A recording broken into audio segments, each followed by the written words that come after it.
बिस्मिल्लाहिर्रहमानिर्रहीम। अस्सलाम वालेकुम डियर स्टूडेंट। उम्मीद है आप सब अल्लाह के फजल व करम से खैरियत से होंगे। आज हम करेंगे chem 402 chemistry special topic. Lecture हमारा है 6।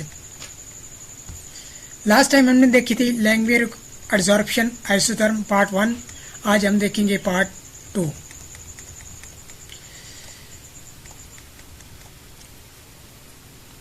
सबसे पहले देखते हैं कि अगर देखें हमारे पास discussion on Langmuir absorption isotherm क्या है। ये हमने लास्ट टाइम इक्वेशन देखी थी P over X over M is equal to 1 over K1 K2 plus P over K2 is equal to 1। ये इक्वेशन नंबर मेरी 1 होगी। तो ये मेरी स्ट्रेट लाइन इक्वेशन थी। तो मेरी ये कुछ ग्राफ था, यहाँ पे P y एक्सिस पे क्या होगा P over X over M और X एक्सिस पे क्या होगा P। तो मेरे पास यहाँ पे हमारे स्लोप क्या है 1 ओवर K2। स्लोप के जरिए हम K2 की वैल्यू फाइंड आउट कर सकते हैं। इंटरसेप्ट के जरिए 1 ओवर K1 और K2 की वैल्यू फाइंड आउट कर सकते हैं। तो यही जो आप हमारे पास ये आप ग्राफ देख रहे हैं, यही हम टेस्ट के तौर पे यूज़ करते हैं। Test for absorption, experimental test for Langmuir absorption isotherm. तो हम फिर भी यही लिखेंगे। ये ग्राफ बनाना है। ग्राफ बनाने के बाद आपने ये स्लोप लिखनी है, उसके इंटरसेप्ट लिखनी है। इंटरसेप्ट से हम K1 की वैल्यू निकाल सकते हैं, K2 की हमारी स्लोप से जरिए निकल आएगी और इंटरसेप्ट से हमारे पास क्या निकल आएगी K1 और K2 की निकल आएगी। तो इसी तरह हमारे पास क्या है कि टेस्ट जब हम इसका करेंगे तो हमारे लिए स्ट्रेट लाइन हमें मिलेगी। अगर स्ट्रेट लाइन नहीं मिलती तो उसकी वजूहत ये हो सकती हैं कि या तो नॉन यूनिफॉर्म सरफेस होगी या नॉन यूनिफॉर्मिटी, या पार्शियल एब्जॉर्प्शन ऑफ होगी, या ये होगा कि मल्टी मॉलिक्यूलर लेयर स्टार्ट हो जाएंगी, जिसकी वजह से ये हमें क्या है स्ट्रेट लाइन अचीव नहीं हो रही। तो ये हमारा टेस्ट होगा फॉर लैंग्वेज एब्जॉर्प्शन आइसोथर्म के लिए भी यही। Another form of Langmuir absorption is are given below. ये एक और फॉर्म है लैंग्वेज एब्जॉर्प्शन आइसोथर्म की। यहाँ अगर हम देखें तो हमारे पास क्या है, हमारे पास है V और VM। हेयर V क्या है, V is the volume of absorbed at a given pressure P। और Vm क्या है, Vm is Vm which is equal to the volume of adsorbate required to complete a unimolecular layer। जो volume हमें required होगा unimolecular layer के लिए वो Vm हमारे पास। तो V ओवर Vm क्या है, ये हमने इक्वेशन अगर हम देखें ये थीटा के इक्वल थी। तो थीटा की वैल्यू हमने लास्ट लेक्चर में जो था हमारे पास थीटा इज इक्वल टू था K1P और 1 प्लस K1P। तो हमने उसकी वैल्यू वहाँ से लेके इसमें ऐड कर दी है। उसके बाद अगर हम देखें तो हमारे पास क्या है कि अगर हम इसे क्रॉस मल्टीप्लिकेशन करते हैं, क्रॉस मल्टीप्लिकेशन के बाद हमें रीअरेंज करने के बाद हमारे पास ये इक्वेशन नंबर 2 हासिल हो जाएगी। P over V is equal to 1 over K1 Vm plus P over Vm। अब अगर इस इक्वेशन और आप इक्वेशन नंबर 1 को देखें तो इधर क्या है P over X over M is equal to 1 over K1 K2 plus P over K2। लेकिन इधर क्या है V over Vm, P over V is equal to 1 over K1 Vm plus P over Vm। यहाँ क्या है, पहले equation number 1 और 2 में सिर्फ और सिर्फ हमारे पास वॉल्यूम का डिफरेंस आ रहा है। तो ये another form of Langmuir absorption isotherm है।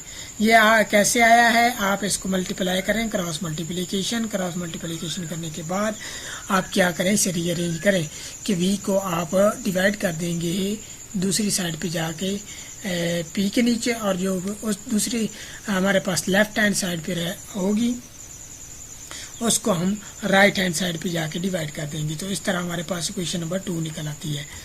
आगे देखें केस 1 अगर देखें, व्हेन P इज लो, जब प्रेशर लो होगा एंड एब्जॉर्बेंट इज पुअर, तो उस वक्त एब्जॉर्बेंट क्या होगी, पुअर होगी। जब प्रेशर लो होगा तो एडजॉर्बमेंट पुअर होगी। जब ये होगा केस तो हमारे पास इक्वेशन जो है 1 वो हमारे पास क्या बनेगी, ये वाली P over X over M is equal to 1 over K1 K2 plus P over K2। हमारे पास ये इक्वेशन केस 1 में क्या बन जाएगी, 1 हमने P जाके दूसरी तरफ क्या कर दिया है, डिवाइड कर दिया है। दूसरी पास जाके जब डिवाइड हो गया तो हमारे पास 1 ओवर X ओवर M बनेगा इज इक्वल टू बनेगा 1 over P K1 K2 plus हमारे पास 1 ओवर K2 बन जाएगा। उसके बाद नीचे आप देखें तो हमारे पास आ रहा है 1 over X over M is equal to क्या है, हमने एलसीएम ले लिया है। एलसीएम लेने के बाद हमारे पास इक्वेशन क्या बनेगी, 1 plus K1 P over P K1 K2। आगे देखें हम क्योंकि हमारे पास प्रेशर क्या है, लो है, तो हमारे पास P_K1 जो होगा वो निगलेक्ट हो जाएगा। जब हम P_K1 को निगलेक्ट करते हैं तो हमारे पास इक्वेशन ये जो इक्वेशन है 1 over X over M is equal to 1 plus K1 P और P_K1 K2 ये हमारे पास क्या बन जाएगी, ये हमारे पास बन जाएगी X over M is equal to P_K1 K2, क्योंकि हमारे पास जो K1 P है यहाँ 0 आ जाएगा, बाकी क्या बचेगा 1 और P_K1 K2। तो अभी फिर इसको आप क्रॉस मल्टीप्लिकेशन कर दें तो हमारे पास सिंपल आ जाएगी। तो मेरे पास ये देखें अब K1 K2 क्या है, कांस्टेंट है, तो X और M डायरेक्टली प्रोपोर्शनल हो जाएगा P के। तो ये क्योंकि डायरेक्टली प्रोपोर्शनल है ओनली ऑन प्रेशर के, तो हमारे पास ये फर्स्ट ऑर्डर काइनेटिक्स होगा।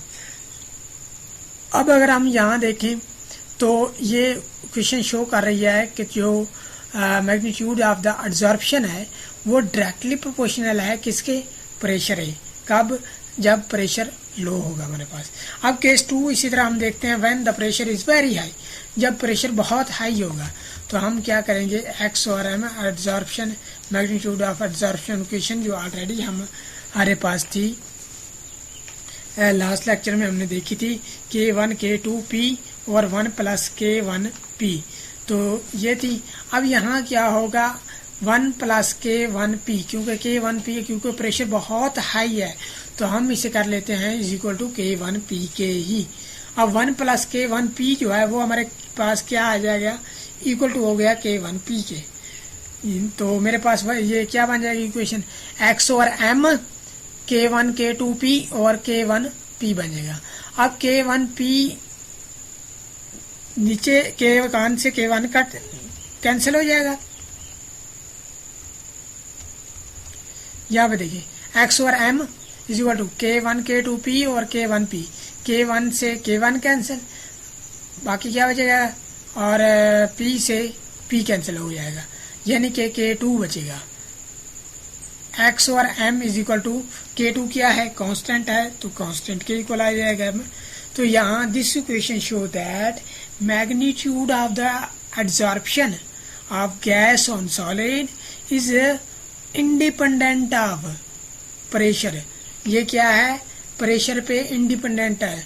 So the reaction the absorption is zero order reaction kinetics, तो इसकी काइनेटिक्स क्या होंगी, जीरो ऑर्डर होगी।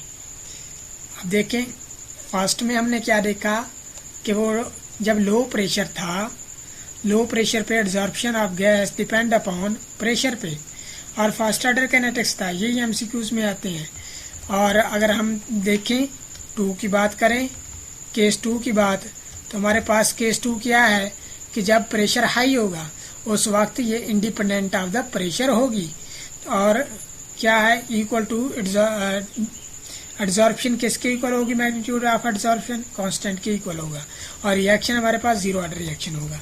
केस 3 देखें, when the pressure is moderate, जब प्रेशर मॉडरेट होगा तो हमारे पास इक्वेशन क्या बनेगी, magnitude of absorption is equal to constant P की पावर 1 ओवर N, तो मेरे पास क्या बन जाएगा, P की पावर 1 ओवर N बन जाएगा। आगे देखें, अगर प्रेशर इंक्रीज्ड होता है, प्रेशर के इंक्रीज्ड और टेम्परेचर के डिक्रीज होने से क्या होता है कि हमारे पास जो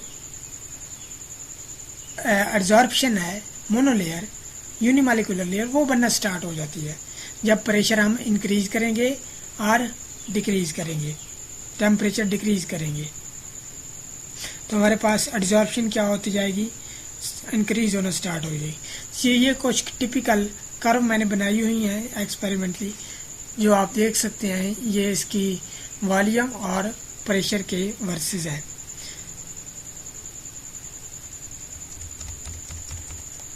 इसके एडवांटेज क्या है? It describe the chemisorption. ये क्या करती है? कीमोजॉर्प्शन को डिस्क्राइब करती है, यानी कि एड्जॉर्प्शन, केमिकल एड्जॉर्प्शन को डिस्क्राइब करती है, एक्सप्लेन करती है। दूसरा ये क्या करती है कि ये मोर सेटिस्फैक्ट्री है देन फ्रेंडली एड्जॉर्प्शन एसोथर्म की, क्योंकि वो हाई प्रेशर पे क्या हो रही थी, वैलिड नहीं हो रही थी, लेकिन ये क्या है, ये वैलिड हो रही है। लेकिन इसकी अगर हम लिमिटेशन भी देखें तो इसकी कुछ लिमिटेशन भी है। This theory can not explain all 5 type of adsorption isotherm. जो हमने 5 टाइप पढ़ी थी एड्जॉर्प्शन एसोथर्म की, ये उसको एक्सप्लेन नहीं करती। उसके बाद it hold good at low pressure, saturation value independent of temperature. इसके मुताबिक ये था कि जो सैचुरेशन वैल्यू थी वो इंडिपेंडेंट है टेम्परेचर पे।